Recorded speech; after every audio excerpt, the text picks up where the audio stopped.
नमस्कार, स्वागत है आप सभी का। मैं हूं आपके साथ शावनी पटनायक। बुलेटिन की शुरुआत करेंगे बड़ी खबर के साथ। लखनऊ से बड़ी जानकारी। एनडीए दलों की बैठक कल। पीएम मोदी के नेतृत्व में बैठक होगी। ओपी राजभर को बैठक का निमंत्रण मिला है। एनडीए की बैठक में शामिल होंगे ओपी राजभर। बड़ी खबर, अहम जानकारी आपको बता रहे इस वक्त की बड़ी खबर। एनडीए की बैठक में शामिल होंगे ओपी राजभर। पीएम मोदी के नेतृत्व में बैठक आयोजित की जा रही है और एनडीए की इस बैठक में ओपी राजभर को न्योता मिला है। बड़ी जानकारी आपको बता दें, पीएम मोदी के नेतृत्व में यह बैठक होनी है और ओपी राजभर को बैठक का निमंत्रण मिला है। एनडीए की बैठक में शामिल होंगे ओपी राजभर। बड़ी खबर, अहम जानकारी इस वक्त की। एनडीए की बैठक आयोजित की जा रही है और ओपी राजभर को इस बैठक में शामिल होने का निमंत्रण मिला है। पीएम मोदी के नेतृत्व में बैठक होने जा रही है और ओपी राजभर को बैठक का निमंत्रण मिला और इस बैठक में शामिल होंगे ओपी राजभर। एनडीए दलों की बैठक कल है और इस बैठक में ओपी राजभर शामिल होंगे।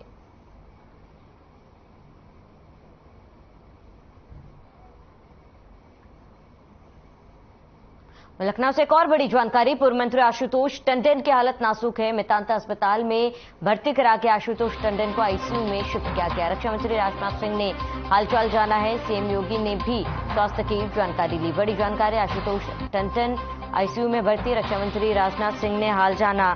बड़ी खबर आपको बता रहे हैं, सीएम योगी ने भी हालचाल जाना है। इस वक्त की बड़ी खबर है, जानकारी लखनऊ से। पूर्व मंत्री आशुतोष टंडन की हालत नाजुक है। मेदांता अस्पताल में उसे भर्ती कराया गया और आशुतोष टंडन को आईसीयू में फिलहाल शिफ्ट कर दिया गया है। तो रक्षा मंत्री राजनाथ सिंह ने उनका हालचाल जाना है। सीएम योगी ने भी स्वास्थ्य की जानकारी ली। बड़ी खबर, अहम जानकारी आपको बता रहे हैं। पूर्व मंत्री आशुतोष टंडन की हालत नाजुक लगातार बनी हुई है। उन्हें आईसीयू में शिफ्ट किया गया।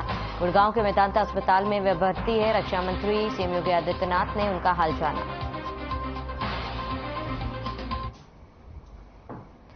खबर अमरोहा से है, जहां शादीशुदा मुस्लिम युवक रियाजुद्दीन ने राजीव बनकर एक हिंदू महिला से कोर्ट मैरिज की। महिला के पहले पति ने पुलिस को शिकायती पत्र देते हुए आरोप लगाया था कि एक मुस्लिम युवक उसकी पत्नी का अपहरण कर ले गया है और धर्म परिवर्तन कराकर कोई अनहोनी की घटना को अंजाम दे सकता है। साथ ही सीएम योगी से भी पत्नी को वापस दिलाने की मांग उठाई। लेकिन अब महिला ने एक वीडियो वायरल किया जिसमें उसने अपनी दूसरी शादी करने और पहले पति पर गलत काम कराने की बात कही है। उधर पुलिस इस मामले में जांच पड़ताल किए जाने की भी बात कर रही है।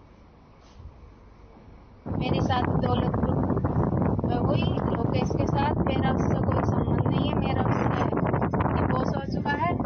वो मेरे साथ गलत सलत काम करता था और गलत काम करवाता था कि इसे हिलगा ले और पैसे लूटेंगे और क्या क्या। मैंने मना किया तो मैंने सोचा कि ये तो यही काम कराएगा।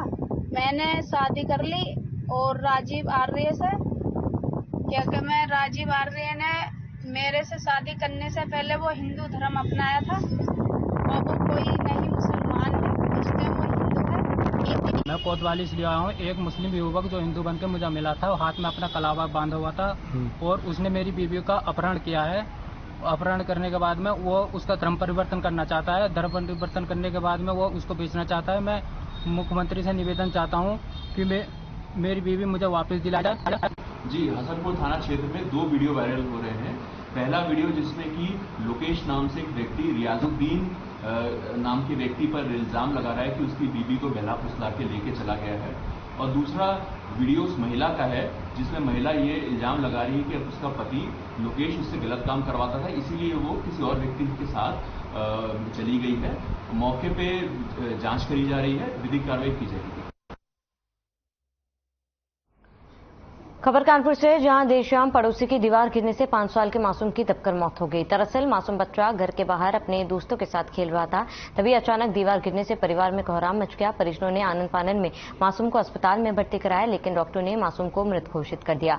परिजनों ने पुलिस को घटना की जानकारी दी। मौके पर पहुंचकर पुलिस ने मृतक के शव को पोस्टमार्टम के लिए भेज दिया है। पूरा मामला घाटमपुर कोतवाली के फरौर गांव का है।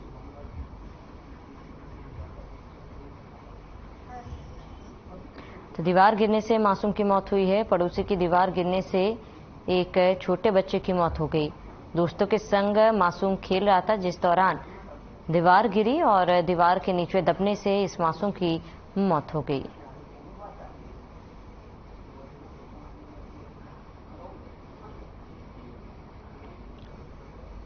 वहीं ललितपुर आ रही वंदे भारत सुपरफास्ट में अचानक आग लगने से यात्रियों में हड़कंप मच गया। बता दें, भोपाल नई दिल्ली रेलवे ट्रैक पर बिना रेलवे जंक्शन के अंतर्गत कुरवाई कैथोरा स्टेशनों के बीच भोपाल से नई दिल्ली जा रही वंदे भारत ट्रेन की एक बोगी में नीचे अचानक आग लग गई। ये ट्रेन भोपाल के रानी कमलापति स्टेशन से हजरत निजामुद्दीन स्टेशन जा रही थी, जिसे झांसी पहुंचना था। हालांकि सभी यात्री सुरक्षित बताए जा रहे हैं।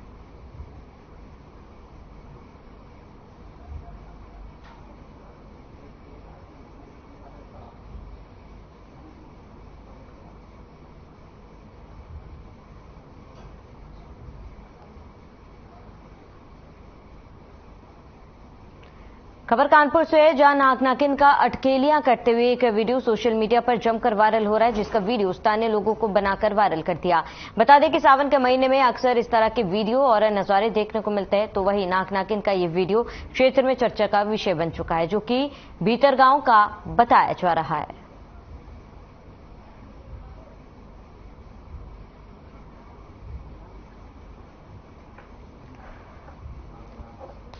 तो नाग नागिन का जोड़ा अटकेलियां करते हुए कैमरे में कैद हुए। सावन महीने में दर्शन करना शुभ माना जाता है और ये टीवी स्क्रीन पर आपको दिखा रहे हैं, जहां पर सावन के महीने में नाग नागिन का जोड़ा अटकेलियां करते हुए नजर आया और कहा जाता है कि सावन के दौरान इनका दर्शन करना काफी शुभ माना जाता है।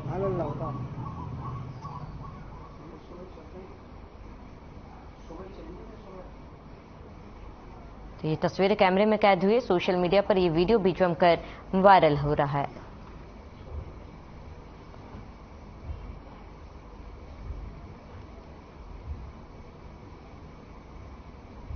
तो हिंदू युवा मंच के तत्वाधान में 16 जुलाई रविवार को सुल्तानपुर रोड स्थित मलोली गोसाईगंज लखनऊ में आध्यात्मिक समागम का आयोजन किया गया। इस समारोह में अयोध्या एवं नैमिषारण्य हनुमानगढ़ी के महंतों द्वारा हनुमान चालीसा पाठ किया गया। हनुमान चालीसा पाठ करने वाले बजरंगियों को सम्मानित किया गया। आदित्य मिश्रा राष्ट्रीय अध्यक्ष हिंदू युवा मंच द्वारा आयोजित इस समारोह के दौरान एक कवि सम्मेलन का भी आयोजन किया गया, जिसमें राष्ट्रकवि रामेश्वर प्रसाद द्विवेदी, कलंकर विख्यात मिश्रा, डॉक्टर अश्विनी शुक्ला, कमल आग्ने व अन्य कवियों ने काव्य पाठ किया। संत सम्मेलन के अंतर्गत श्री श्री 1008 महंत बलराम दास जी महाराज व श्री श्री 1008 महंत बजरंग दास जी महाराज की अगुवाई में सैकड़ों संतों ने सनातन की जय जयकार लगाकर सनातनियों को जागरूक किया। वहीं आपको बता दें कि राष्ट्रीय अध्यक्ष हिंदू युवा मंच आदित्य मिश्रा ने कहा है कि सनातन धर्म की सबसे पुराना है और विश्व कल्याण के बारे में सोचता है। भविष्य में भी इस तरह के आयोजन होते रहेंगे। हमारे सनातन की महिमा को मंडित करते हुए समारोह को सफल बनाने में आदित्य मिश्रा राष्ट्रीय अध्यक्ष हिंदू युवा मंच के साथ साथ अन्य लोगों का भी सहयोग रहा। अंत में भक्तों के लिए प्रसाद वितरण भी किए गए।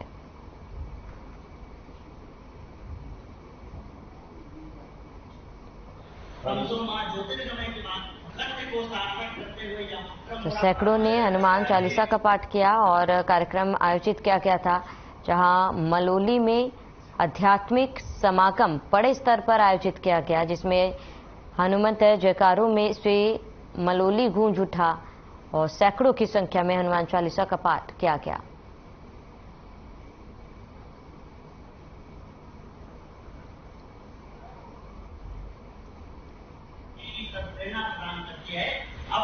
ये हिंदू राष्ट्र बनने की हुंकार है उत्तर प्रदेश के लखनऊ से, और अब भारत 87% की जो आजादी की मांग है, अभी तक 12% लोग मांग रहे थे आजादी, अब हम 87% को चाहिए आजादी। अब मोदी जी दिलवाएं आजादी, योगी जी दिलवाएं आजादी और सामान्य नागरिक संहिता कानून लागू करें, हलाला हिजाब और बुर्के से मुक्ति दिलाएं।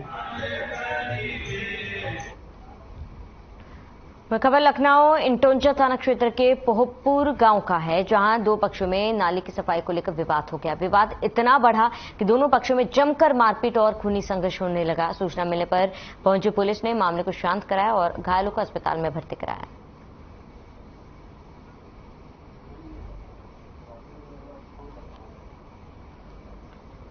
ये यादव बिरादरी के लोग हैं। चंद्रकेश सनातनथ था, 3 भाई राम बहादुर, साहजराम और उनका लड़का मनीष, और उनका एक भांजा भी यहीं रहता है, घर बनाए हैं, जिसका नाम नीरज है, वर्तमान में बीडीसी है। तो ये लोग वहाँ पे जानवर बांधते भैंसे, जो हमारे पेड़ के पास में बांधते वहाँ गड्ढा हो गया। अब पेड़ उल्टने के कगार पे है, तो हमारी परिवार के गए बच्चे वगैरह कहने लगे कि बाबा यहाँ जानवर न बांधो, नहीं तो हमारा पेड़ का नुकसान हो जाएगा। बस इन्होंने गाली भद्दी भद्दी गालियाँ देते हुए कहा भाग जाओ, ये है वो है, और नहीं तो 20 लाठियाँ मारेंगे।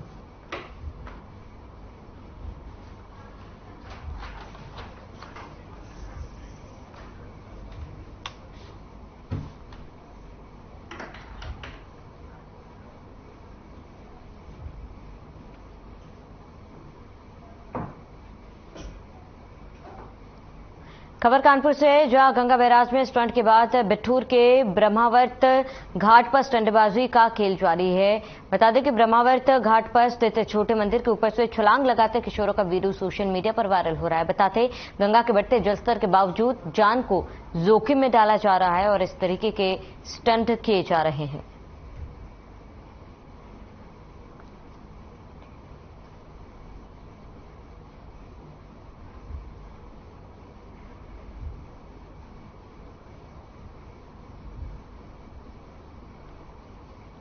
तो आपको बता दें कि इस तरीके के स्टंट जो है वहां मौजूद युवकों द्वारा किया जा रहा है। हालांकि आपको बता दें कि लगातार प्रशासन द्वारा अपील की जा रही है कि गंगा का जलस्तर, यमुना का जलस्तर काफी बढ़ा हुआ है और इस दौरान किसी भी तरीके की लापरवाही ना बरती जाए।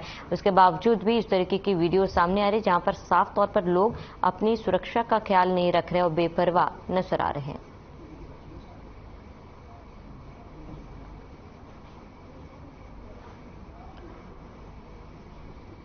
मानसून की भारी बारिश और आपूर्ति प्रभावित होने से खुदरा बाजारों में टमाटर की कीमत 140 से 160 रुपए प्रति किलोग्राम के स्तर तक पहुंच चुकी है और ऐसे में खुदरा उपभोक्ताओं को राहत देने के लिए केंद्र सरकार चुनिंदा शहरों में रियायती दरों पर टमाटर बेच रही है। कानपुर में भारतीय राष्ट्रीय उपभोक्ता सहकारी संघ ने 80 रुपए प्रति किलोग्राम की दर से टमाटर उपलब्ध कराया जा रहा है। कानपुर में स्टॉल लगाकर मोबाइल वैन के जरिए टमाटर की बिक्री भी की जा रही है। शाखा प्रबंधक सौम्या बिष्ट ने बताया है कि टमाटर के दामों को काबू में लाने के लिए भारत सरकार ने 6 योजना चालू की।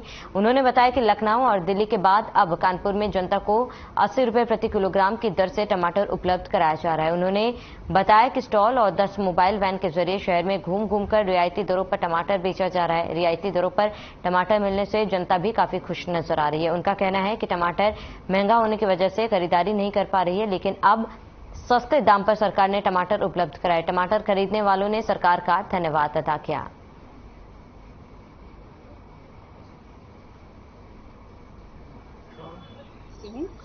हमने यहाँ आज इनॉग्रेशन किया है। भारत सरकार ने एक योजना लॉन्च करी है जिसके तहत जो टमाटर के दाम है मार्केट में बहुत ज़्यादा हो गए हैं, तो उसको काबू में लाने के लिए और उपभोक्ताओं को राहत दिलवाने के लिए हमने एनसीसीएफ टमाटर 80 रुपये प्रति किलो की दर से बेचेगा। तो इसके लिए ये योजना पहले से दिल्ली में चल रही है और कल लखनऊ में भी शुरू हो गई थी। आज ये कानपुर में भी स्टार्ट कर दी गई है, जिसमें हम नवीन मार्केट में तो एक हमारा सेल पॉइंट है ही जहां हम टमाटर बेचेंगे। इसके अतिरिक्त हमारे 10 मोबाइल वैन्स हैं जो पूरे शहर में घूमेंगी, जिसमें 10 पॉइंट्स कवर किए जाएंगे और उपभोक्ताओं को राहत दिलवाने के लिए 80 रुपये प्रति दर से टमाटर को बेचा जाएगा। खबर कानपुर से, जहां पर कानपुर में कला वेदिका का लोकार्पण किया गया और इसमें विधानसभा अध्यक्ष भी शामिल हुए हैं।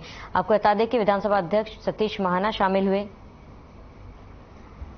सीएसजेएमयू और कानपुर पंचायत के द्वारा आयोजित प्रथम स्वतंत्रता संग्राम 1857 में कानपुर के योगदान की महागाथा पर आधारित 21 भित्ति चित्रों की कला वेदिका का लोकार्पण विधानसभा अध्यक्ष सतीश महाना और विवि के कुलपति विनय कुमार पाठक के द्वारा किया गया।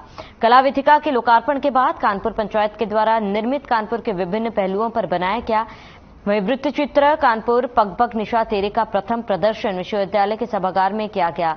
कला वेदिका का निर्माण कानपुर विवि के फाइन आर्ट्स विभाग के द्वारा किया गया है। वहीं कार्यक्रम में शिरकत करने पहुंचे विधानसभा अध्यक्ष सतीश महाना ने मीडिया से बातचीत करते हुए कहा कि रिलीफ म्यूरल के निर्माण को एक ऐतिहासिक कार्य बताया है और कहा कि हम सभी को अपनी महान गाथा को संजो कर रखने की आवश्यकता है। वहीं विश्वविद्यालय में कुलपति प्रोफेसर विनय कुमार पाठक ने कहा है, एक विश्वविद्यालय का यह उद्देश्य होता है कि वह अपने अतीत के साथ साथ वर्तमान एवं अच्छे भविष्य की रणनीति तैयार करे और समाज को एक नई दिशा दिखाए।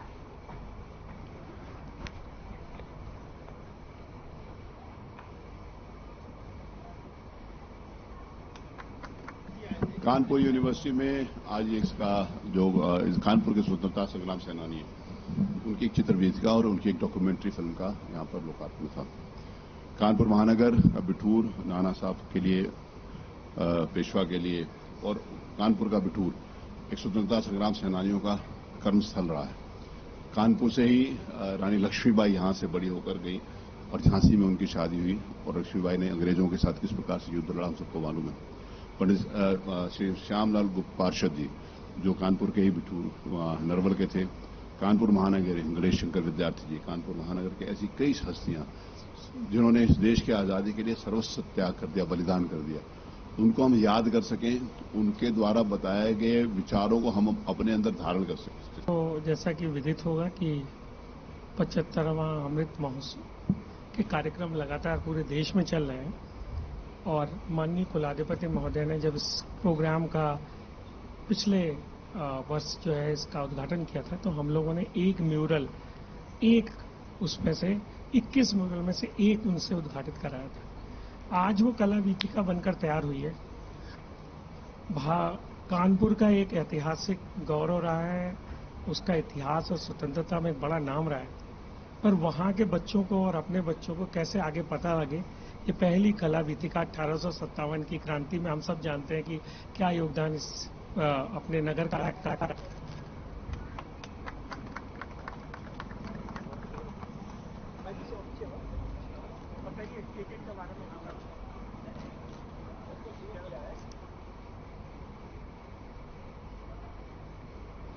वहीं ललितपुर से खबर है जहां पर आपको बता दें कि एक दलित युवक पर आरोप लगा है और खबर ललितपुर से जहां दलित युवक ने उसे बंधक बनाकर मारपीट और उसके ऊपर पेशाब करने जैसी घटना की शिकायत दर्ज कराई, जिसको लेकर अब जांच अधिकारी सीओ महरौनी ने सीसीटीवी फुटेज के स्वतंत्र गवाहों के बयानों के आधार पर दलित युवक के सभी आरोपों को निराधार पाया।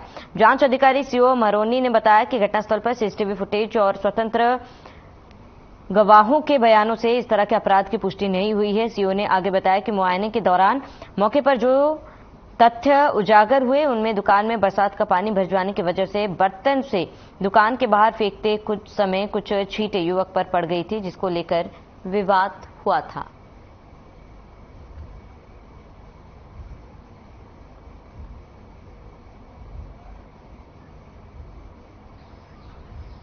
ग्राम सैदपुर में विकास में आई घटना के जांचोपरांत पाया गया कि सेल्समैन द्वारा अपनी दुकान से बरसात का पानी निकालते समय उसकी कुछ बूंदें वादी के ऊपर चले जाने को लेकर आपस में विवाद हो गया था।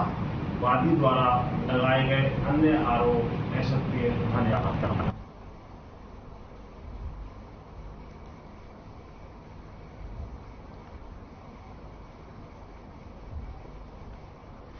खबर अमरोहा से है जहां 10 से ज्यादा गांव में बाढ़ का पानी घुस गया है और पानी ने पूरी तरह इन गांवों को अपनी चपेट में ले लिया। गांव के ग्रामीणों का जीवन बद से बदहाल हो गया क्योंकि जैसे जैसे बिजनौर बैराज से पानी छोड़ा जाएगा इनकी हालत और भी बदतर होती चली जाएगी। गांव के ग्रामीणों में दहशत का माहौल साफ देखा जा सकता है। साथ ही ग्रामीणों को खाने पीने में भी काफी परेशानियों का सामना करना पड़ता है। साथ ही पानी से हजारों बीघा फसल भी पूरी तरह नष्ट हो गई और ऐसे में ग्रामीणों ने प्रशासन से गुहार लगाई है कि उन्हें गांव से निकालकर सुरक्षित जगह पर पहुंचाया जाए जिससे उनकी जान पर ना बने।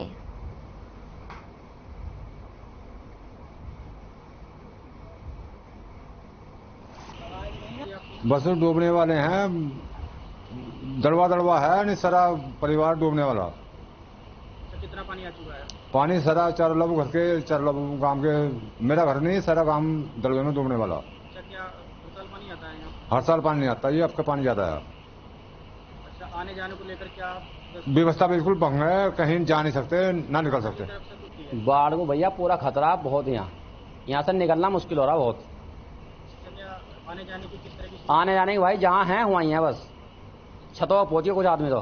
पशु भाई ऐसे छोड़ दिया हमने, पशु फ्री है, पशु फ्री कर दिए भाई, अपने आप जा रहे जहाँ भी जा रहे, न्यारवार कुछ नहीं मिल रहा, पशु भी ना मिल रहा। गंगा नदी का जलस्तर बढ़ने के साथ साथ जनपद में हमारे 2 तहसीलें होती जिनके गाँव प्रभावित होते। उसमें एक तो धनौरा में 3 गांव हैं, उसमें हमें नाव की व्यवस्था हमेशा ही करनी रहती, तो नाव हमने लगा दिया है। 3 गांव है, तीनों में नाव लगा दी है। और बाढ़ चौकियों को सतर्क कर दिया है। सभी चौकियां एक्टिवेटेड हैं। हसनपुर तहसील के भी 2 मजरे प्रभावित होते हैं बाढ़ में।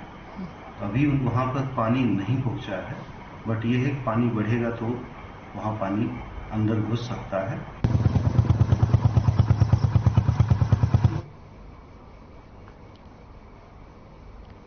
खबर कन्नौज के तिरवा क्रॉसिंग से है, जहां रेलवे लाइन पार कर रही 14 साल की छात्रा ट्रेन से टकरा गई। तेज रफ्तार ट्रेन होने की वजह से दूर जाकर गिरी। हादसे में सिर के बल गिरी छात्रा के कई अंदरूनी चोटें आईं। वहीं मौके पर मौजूद ऑटो चालकों ने गंभीर रूप से घायल छात्रा को जिला अस्पताल पहुंचाया, जहां से उसे कानपुर रेफर कर दिया गया। बता दें, पीड़िता अपनी 3 सहेलियों के साथ कोचिंग से घर लौट रही थी। तो भीषण सड़क हादसा, रेलवे लाइन पार करते वक्त यह हादसा हुआ है। 14 वर्षीय छात्रा को कई गंभीर चोटें आई हैं और ट्रेन लाइन पार करते वक्त ट्रेन से पीड़िता टकरा गई, जिसे आसपास के ऑटो चालक ने अस्पताल में भर्ती कराया और फिलहाल उसे कानपुर रेफर कर दिया गया है।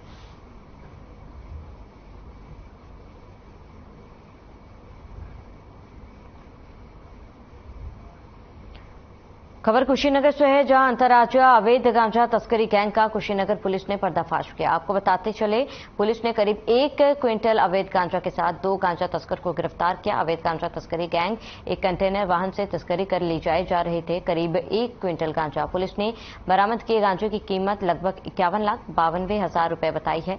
कुशीनगर जनपद के थाना चौराखास पुलिस और स्वाट टीम ने अंतर्राज्यीय अवैध गांजा तस्करी गैंग को धर दबोचा।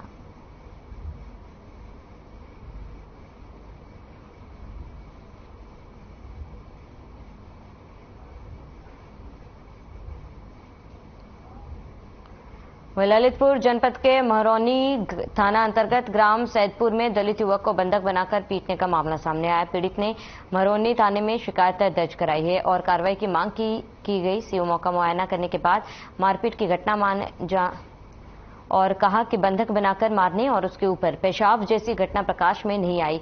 दुकान में बरसात का पानी भर जाने के कारण बर्तन से उसे निकालने के समय कुछ छींटे पड़ गए, जिस कारण विवाद हुआ था। ना बंधक बनाया गया और ना जमकर मारपीट की गई। फिलहाल आगे की कार्रवाई जारी है।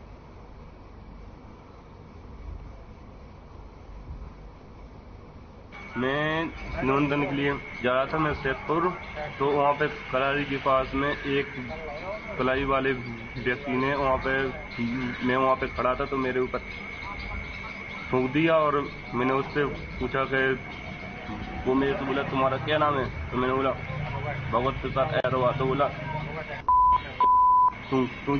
तो इतने में बोला कि तुम वहाँ से जा नहीं पाओगे। मैंने बोला कि क्यों भाई साहब? तो मेरे को 3-4 लोग आए और दिया के वहाँ पे ले जाकर मारा और करीबन 2 घंटे बंधक बिना वहाँ पे। कोतवाली महरौनी क्षेत्र अंतर्गत ग्राम सैदपुर में जो घटना प्रकाश में आई है, उसके संबंध में मेरे द्वारा मौके पर जाकर जांच की गई। घटना प्रथम दृष्टया संदेहास्पद प्रतीत होती है, फिर भी मेरे द्वारा गहन जांच पड़ताल की जा रही है।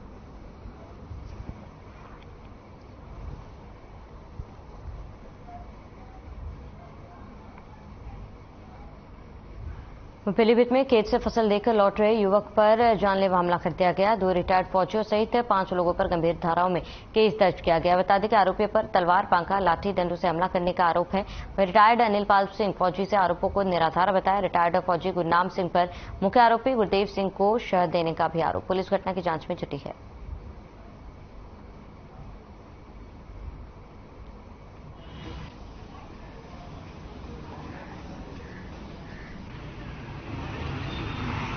सर, हम कल अपने खेत में फसल देखने गए थे और विरोधियों ने हमें पकड़ के वहाँ पे मारा और उनके पास बंके और तलवारें थीं। विरोधी गुरदेव सिंह थे, उसके हाथ में तलवार थी और गुरनाम सिंह के हाथ में बंका था। अनिल सिंह के और 2 अन्य लोग थे, उनके हाथ में डंडे उंडे थे। सर, उन्होंने कौन है विरोधी? किससे विवाद चल रहा था? हमारा विवाद चल रहा है। गुरदेव सिंह, गुरनाम सिंह, अनिल सिंह, 2 अन्य लोग हैं। दिलबाग सिंह और गुरदेव सिंह का आपसी जमीनी विवाद था। दिलबाग सिंह को लेकर गुरदेव सिंह की माता मेरे पास सहायता के लिए आती रहती थी।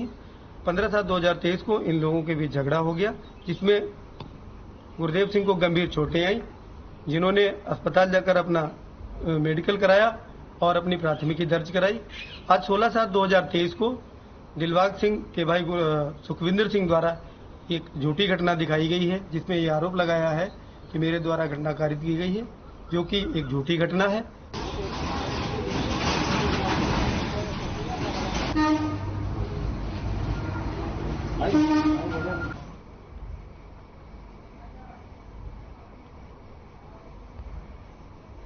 और चलिए इसके साथ इस बुलेटिन में फिलहाल में इतना ही। देश प्रदेश की तमाम बड़ी खबरों के लिए बने रहे हमारे साथ।